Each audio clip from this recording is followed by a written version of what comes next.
Good afternoon, Iowa High School horn players. My name is Josh Johnston. I'm the instructor of horn at Iowa State University. Go Cyclones. We look forward to seeing you in November at our All-State Music Festival.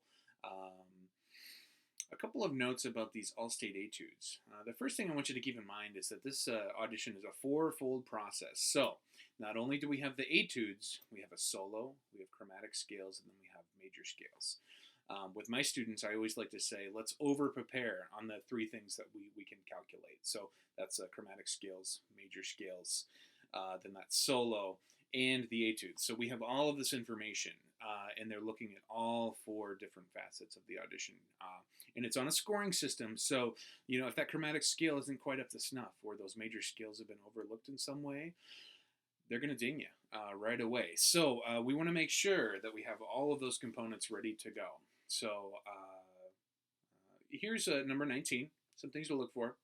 I would most definitely subdivide this etude. So we're thinking of this as in 6. So we're subdividing at the 8th note level as opposed to this being in 2, where the dotted quarter gets the beat. It's a good chance to show off dynamically. We always want to play with a beautiful sound with this etude. How do we handle measure 8? That's a big component that a lot of my students have been challenged with this year. So take a look at 1, 2, 3, 4, 5, 6, 7, 8. How do we navigate that fermata? I like to take just a little bit of time, but there is no right answer. There's a couple of ways you could do that. I'm not going to demonstrate that today, but I'll definitely play the etude for you. So here's number 19.